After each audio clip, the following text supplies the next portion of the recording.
Thank you so much. ఒక intermediate student కూర్చొని mobile చూసుకుంటూ ఉన్నాడంట. డాడీ బయట నుంచి వచ్చాడు. రే రిజల్ట్స్ వచ్చినాయా, ఫస్ట్ ఇయర్ రిజల్ట్స్ వచ్చినాయా అంటే, డాడీ వచ్చినాయి డాడీ అంటే, చూపించరా అంటే, డాడీ రే డాడీ కాదురా చూపించు అంటే, డాడీ చూపిస్తాను కానీ తిట్టకూడదంటే, మార్కులు చూపించరా ఫస్ట్ అని మొబైల్ లాక్కున్నాడు. చూస్తే ఫైనల్ పైన కనపడుతుంది మనోడి పేరు, రిజల్ట్. మ్యాథ్స్ 8 మార్కులా? 8 మార్కులు ఏంట్రా? ఏం చదివావురా నువ్వు?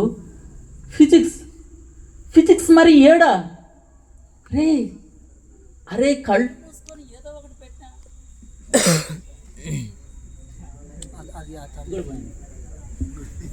చెక్ వచ్చింది కానీ ఇది బ్లింక్ అవుతుందండి, పర్లేదా?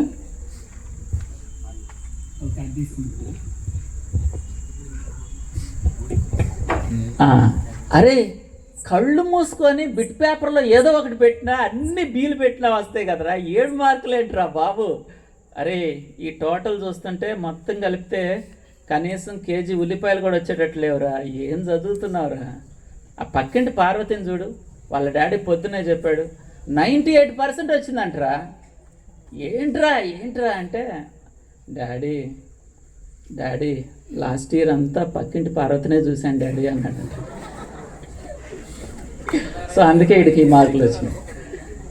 అంటే I wish you happy Christmas అని అంటే మీరు నా వైపు చాలా సీరియస్గా చూస్తున్నారు, అందుకే కొద్దిగా నవ్వించడానికి ప్రయత్నం చేశాను. Thank you so much.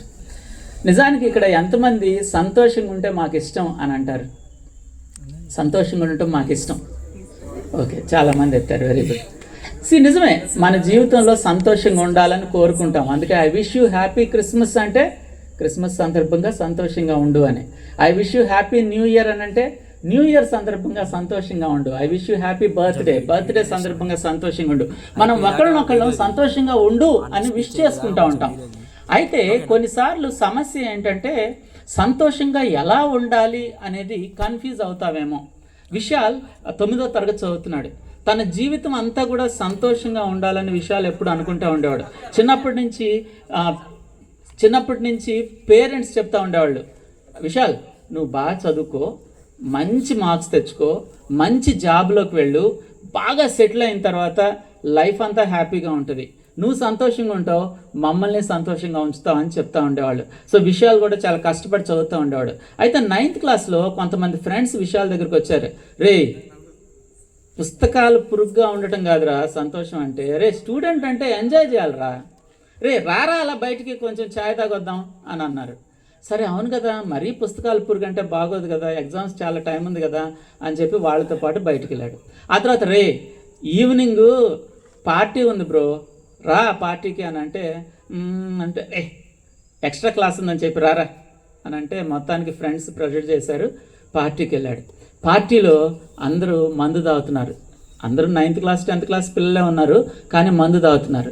అరే విశాల్ సంతోషంగా ఉండాలనుకుంటున్నావా? ఇది అసలైన సంతోషం. ఒక్క పెగ్గై నీకు సంతోషం అని అంటే ఆకాశం దాకా ఉంటుంది అంటే నిజం అంటే, రే ట్రై చేయరా, నచ్చకపోతే వదిలే అనగానే మనోడు తాగటం మొదలుపెట్టాడు. అసలు అలా తాగగానే ఆకాశంలోకి ఎక్కడికో ఎగురుకుంటా వెళ్ళిపోయినట్టు అనిపించింది మనోడికి. అరే నిజమే రాబాయ్, అసలు జీవితంలో సంతోషం అనేది ఇప్పటి వరకు మిస్ అయిపోయాను, థ్యాంక్ యూ రా, ఇదేరా అసలు సంతోషం అని చెప్పి 2-3 రోజులకు ఒకసారి వాళ్ళతో కలిసి పార్టీలకు వెళ్ళటం, తాగటం. ఆ తర్వాత కొన్ని రోజులకి స్మోకింగ్ మొదలుపెట్టాడు. 10th క్లాస్కి వచ్చిన తర్వాత బ్రో అసలుది వస్తావా అని అంటే, ఏంట్రా అసలుది అని అంటే, వాళ్ళు డ్రగ్స్ అలవాటు చేశారు. అసలు ఆ డ్రగ్స్ తీసుకొని ఆ గంజా కొట్టి ఆ ఆనందంలో తబ్బిబ్బైపోతున్నాడు. రే లైఫ్ అంటే ఇదిరా అని అనుకుంటా ఉన్నాడు. ఆ ఎగ్జామ్స్ దగ్గరికి వచ్చినాయి, చాలా కష్టపడి కొద్దిగా కాపీలు కొట్టి కొద్దిగా స్లిప్పులు పెట్టి 51% తోటి గట్టెక్కిచ్చాడు. అయితే కాలేజీకి వచ్చాడు, పరిస్థితి ఇంకా దిగజారిపోయింది. ఇంకా అందులో ముందుకు వెళ్తూ ఉన్నాడు. ఒకరోజు కూర్చొని ఆలోచిస్తున్నాడు, ఏంటిదంతా? సంతోషం అంటే ఇదేనా? నా ఇష్టం వచ్చినట్టు చేయటం, నా ఇష్టం వచ్చింది తాగటం, నా ఇష్టం వచ్చింది చూడటం, మొబైల్లో ఏది పడితే అది ఓపెన్ చేయటం, ఇదేనా సంతోషం అంటే అని అనుకుంటా ఉన్నాడు. ఆ రోజు రాత్రి మనోడికి నిద్ర పట్టలేదు. వాళ్ళ మమ్మీ డాడీ రూమ్లో నుంచి చిన్నగా మాటలు వినపడ్డాయి. అర్ధరాత్రి టైంలో ఏంటి మమ్మీ డాడీ మాట్లాడుకుంటున్నారని దగ్గరికి వెళ్తే జీవితంలో మొట్టమొదటిసారి వాళ్ళ డాడీ ఏడవటం వినబడింది.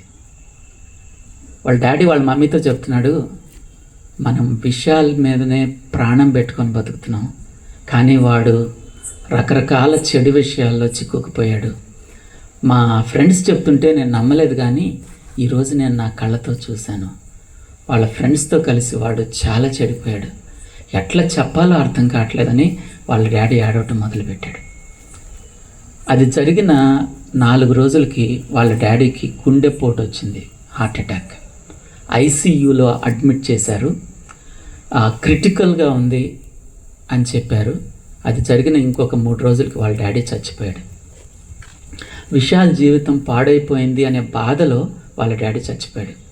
ఇదంతా చూసి విశాల్ అనుకున్నాడు, ఛీ ఎదవ బ్రతుకు, ఇట్లాంటివి చేయకూడదు, ఇక ఇవన్నీ పక్కన పెట్టేస్తాను, ఇక చదువు మీద ఫోకస్ పెడతాను, ఇక అమ్మకి నేను ఒక్కడనే ఉన్నాను, బాగా చదువుకొని మంచిగా ముందుకు వెళ్ళి చక్కగా నేను సెటిల్ అవుతాను, ఇక ఇవన్నీ వద్దు అని చెప్పేసి మొబైల్లో ఫ్రెండ్స్ కాంటాక్ట్స్ డిలీట్ చేసేసాడు.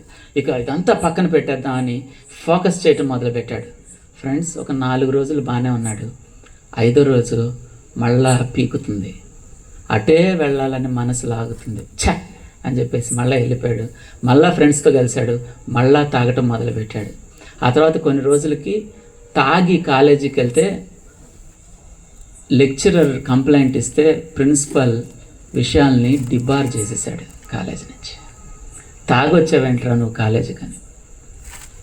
అప్పుడు కూర్చొని ఆలోచిస్తున్నాడు, ఇక ఈ బతుకు వేస్ట్, నేను ఏదైతే మానేయాలనుకుంటున్నానో అది మానేయలేకపోతున్నాను, ఏదైతే కావాలనుకుంటున్నానో చదవాలనుకుంటున్నానో దాని మీద నాకు మనసు కుదరట్లేదు, సో ఇక నేను చచ్చిపోతానని చెప్పి నిర్ణయం తీసుకున్నాడు విశాల్.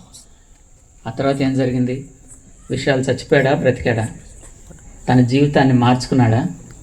ఈరోజు విశాల్ ఎక్కడున్నాడు, ఎలా ఉన్నాడు తెలుసుకోవాలనుకుంటున్నారా? అయితే చిన్న బ్రేక్. 10 చూస్తూనే ఉండండి క్రిస్మస్ టీవీ. అంటే టీవీలో కానీ ఇక్కడ అక్కడ ముఖ్యమైన పాయింట్ వచ్చినప్పుడు బ్రేక్ ఇవ్వాలి కదా. అయితే మీలో కొంతమంది నా వైపు అనుమానం చూస్తున్నారు, ఈయన్ని హైదరాబాద్ నుంచి పిలిచారు, క్రిస్మస్ గురించి మాట్లాడమన్నారు, ఈ విషయాలు ఎవరు, వాడు తాగితే మాకేంటి, ఆడు ఫెయిల్ అయితే మాకేంటి, దీనికి క్రిస్మస్కి అసలు సంబంధం ఏంటి అని మీరు నా వైపు అనుమానంగా చూస్తున్నారు కదా ఫ్రెండ్స్. Yes, correct. అయితే నా పాయింట్ ఏంటంటే ఫ్రెండ్స్, ఈరోజు క్రిస్మస్ అంటే ఇది, క్రిస్మస్ అంటే అది అని ఏదో థీరీ చెప్పాలనుకోవట్లేదు. నిజానికి నీ జీవితానికి నా జీవితానికి క్రిస్మస్కి ఉన్న సంబంధం ఏంటి? ఈ సంబంధాన్ని విశాల్ జీవితం ద్వారా ఇంకొక 1-2 యథార్థ సంఘటనల ద్వారా మీ దగ్గర తీసుకురావాలని అనుకుంటున్నాను. నిజమే ఫ్రెండ్స్, ఈరోజు మనం 1-2 నిమిషాలు మాట్లాడుకుందాం. సంతోషంగా ఉండటం ఎలా, ఏం చేస్తే సంతోషంగా ఉంటాం, ఎందుకు మనం ఇలాంటి విషయాల్లో ఉంటాం అనేది నేను మిమ్మల్ని అడిగితే, ఈరోజు విద్యార్థులు అంటున్నారు ఇది చూస్తే సంతోషం, ఇలా ఇలా స్క్రోల్ చేసుకుంటూ ఉంటే హ్యాపీగా ఉంటుంది. స్క్రోల్ చేస్తూ చేస్తూ చేస్తూ ఒక 5 నిమిషాలు, 10 నిమిషాలు, అరగంట, గంట.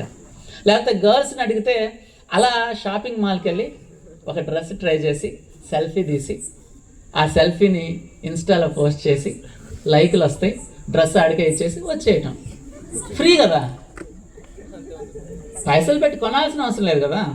C, Insta happiness, scrolling happiness. ఇంకా కొంచెం ముందుకెళ్తే నైట్ చక్కగా రకరకాల వీడియోలు ఉంటాయి, కొన్నిసార్లు అవి వద్దురా అంటారు, కానీ అయ్యే బాగుంటాయి అని మనకు తెలుసు. సో రకరకాల వీడియోలు చూస్తే అదొక రకమైన హ్యాపీనెస్.